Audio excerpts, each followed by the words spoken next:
PhatPhish Guitar Studio. I'm Dave, and in this video I'm going to continue on from something we were looking at a few videos ago now, namely the subject of extended chords. Now if you haven't seen the earlier videos where we looked at 9 chords and 11 chords, I'll put some links in the information section down there because it's probably worth checking those out before we get into this video. And in this video what we'll be looking at is 13 chords.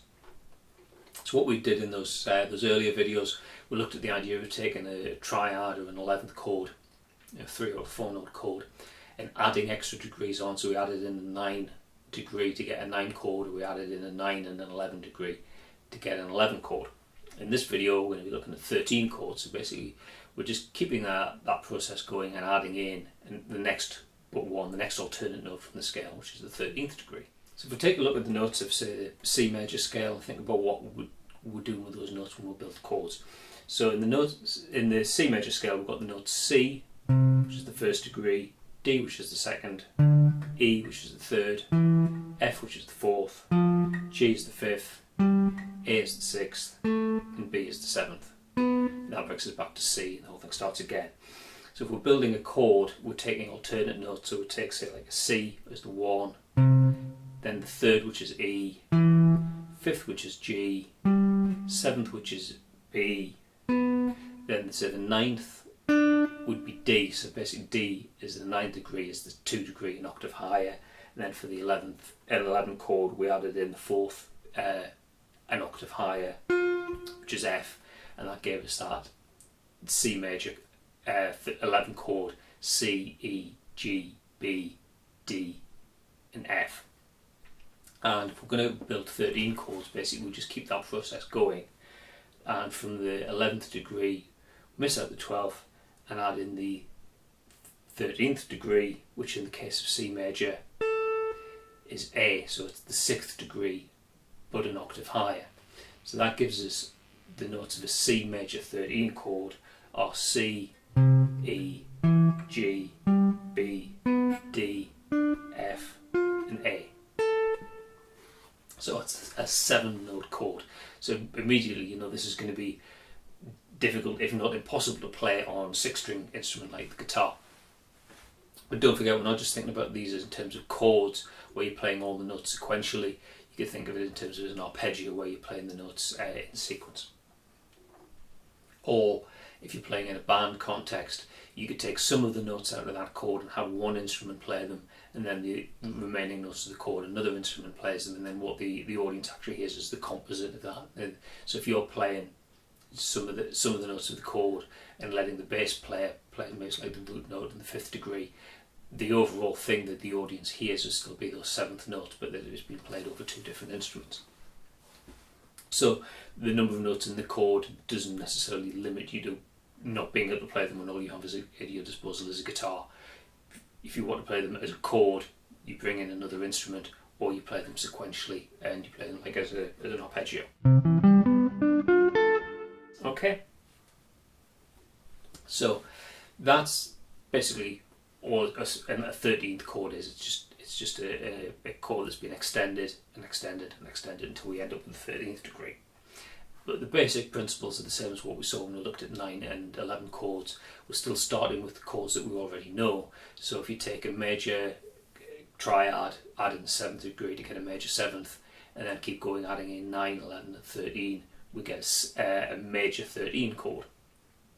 Have a minor triad, add in that flat 7th to give us a minor 7 chord, and keep going to add in the 9, 11 and 13 degrees.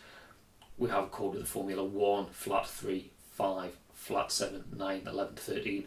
It's a minor 13 chord. If we're on 5th degree, we've got 1, 3, 5, flat 7. It's a dominant 7th chord. Add in the 9, add in 11, add in the 13. It's a dominant 13 chord. It's the same principle as we saw with the 9th and 11th chords. It's just we're adding in the 13th degree as well.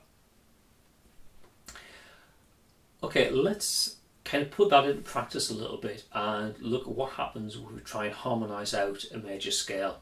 Take the C major scale and we'll harmonise that out in 13 chords. Okay, so to quickly recap what we've looked at in some of the earlier videos, what we're doing is we're taking a scale. In this case we'll work with C major as the example, and for each degree of the scale we'll build a chord. So the most basic thing we can do is build a triad, so a 3-note chord using 1, 3 and 5 on each degree of the scale.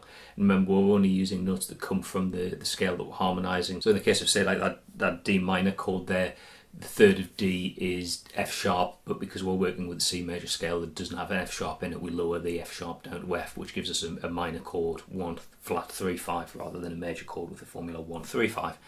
And we do a similar thing on each degree, and we can do this for triads or seventh chords. And in some of the earlier videos, we've looked at extended chords. We've got the options for 9 chords and 11 chords. This video, though, we're going to take a look at what happens when we extend the chord even further up to a 13 chord. So just going through the chords sort of one by one. On the first degree, it's nice and straightforward. It's just a major 13th chord. It's a major triad extended all the way to include the 13th degree. So it's got the formula 1, 3, 5, 7, 9, 11 and 13. It's nice and straightforward. On the second degree of D, we've got a D minor 13 chord. As I said before, we have to use a minor triad on the second degree because of we want the notes of the chord to fit in with the scale that we're harmonising. So we've got a 1, a flat 3, a 5, a flat 7, a 9, 11 and a 13. So it's a minor triad extended to a minor 7 chord and then all the way through, adding in up to the 13th degree. On a D, so that's a D minor 13. Things get a bit more interesting on the third degree. We've still got a bit, we're kind of building it on a minor triad and minor 7 chord, but when we extend it up to the 13th degree of E is C sharp, which obviously we don't want. We want a C natural, so we have to lower that by a semitone. So that gives us a chord with the formula 1, flat 3, 5, flat 7, flat 9, 11, flat 13. So that chord name is a bit of a mouthful. It's an E minor 11, flat 9 and a flat 13. If you think about the naming convention for that, basically if you compare the E minor, the chord built on E against the chord built on D, it's basically the same formula, but the chord built on E, we've got flat 9 and a flat 13, so that formula change reflects in the name of the chord. Fourth degree built on F, so that's got the formula 1, 3, 5, 7, 9, sharp 11, 13. So there's no issues with the 13th degree, but the 11th degree we had to sharpen to get a note that's diatonic to the key of C major. So that's a chord that's called F major 13 sharp 11. On to the 5th degree, we've got a dominant 13 chord, formula 1, 3, 5, flat 7, 9, 11, 13. So it's basically very similar to the 1 chord in terms of formula, difference being that the dominant chord has got a flat 7 degree rather than a natural 7th degree. On to the 6th degree, building a chord on A, we've got an A minor 11 flat 13, the formula 1, 3, 5, flat 7, 9, 11, flat 13. Reason being that 13th degree of A would be F sharp, so we need to lower it by a semitone to give us a chord tone that's diatonic to the key of C major, hence the flat 13 in that chord name. Lastly, on to the 7th degree, where we're basically working with a diminished chord with the formula 1, flat 3, flat 5. When we extend that all the way up, we get a chord with the formula 1, flat 3, flat 5, flat 7, flat 9, natural 11 and flat 13. So basically every degree in that chord apart from the root and the 11th is flattened.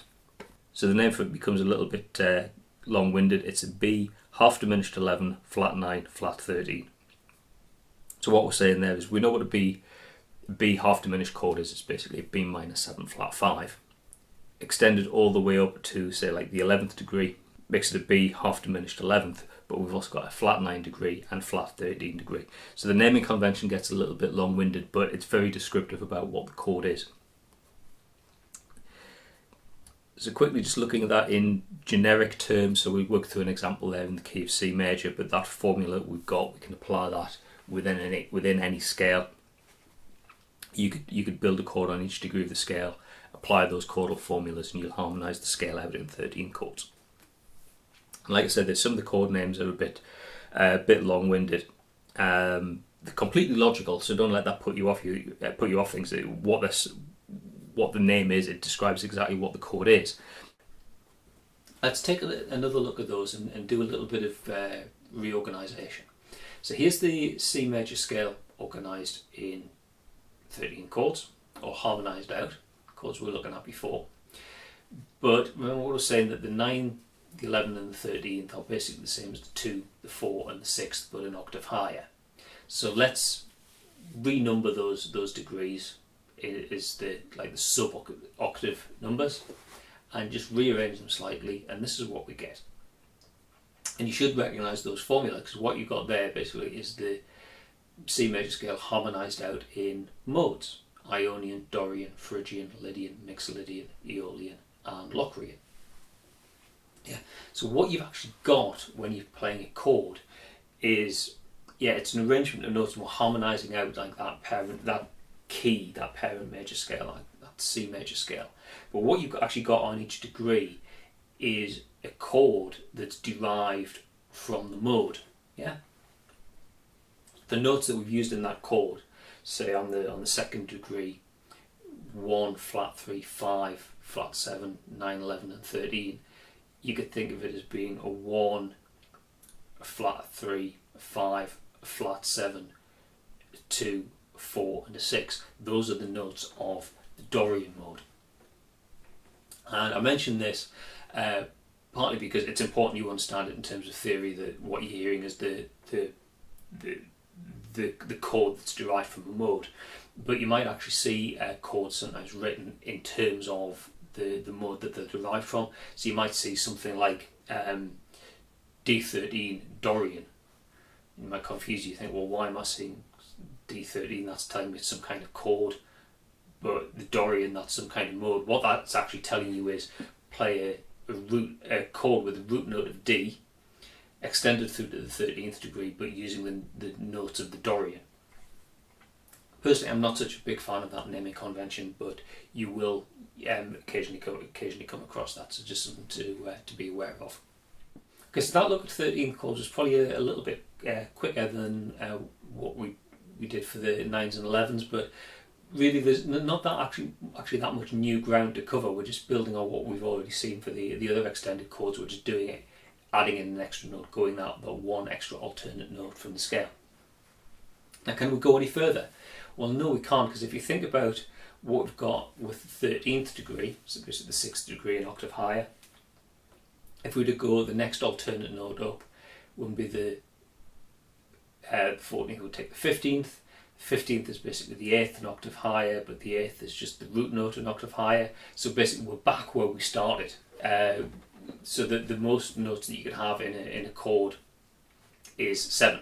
So it's 13th as far as you can extend it. But that said, there's still all sorts of variations you can do by kind of like dropping notes out. So you could have like a major 7 add 13 chord, something like that.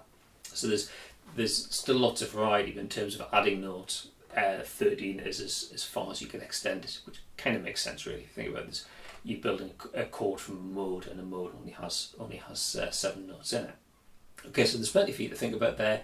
And again, I'd advise you to spend a bit of time putting this theory into practice. Sit down with your guitar, or just with a pencil and paper, and pick a key and harmonise it out in 13 chords, and actually go through the exercise of building triads, 7 chords, 9 chords, 11 chords and 13 chords on each degree of the scale. And just like I say, put the theory into practice. Okay, I hope you found that useful. If you did, please click like, please subscribe down there. If you want to leave a comment, you're more than welcome. If you want to ask me a question about guitar playing, music theory, anything like that, suggest something for a future video, you could leave a comment, but you're probably better off if you go here, fill the form in and send your question in. I'll try and get around to answering it in a future video. YouTube is not always that good at letting me know when people have commented on videos. And I've got way too many videos on the channel now to be able to kind of monitor them. So that form is a much more reliable way of getting in touch with me. Okay, that's all for now. Thanks for watching, and I'll see you in another video sometime soon. Bye for now.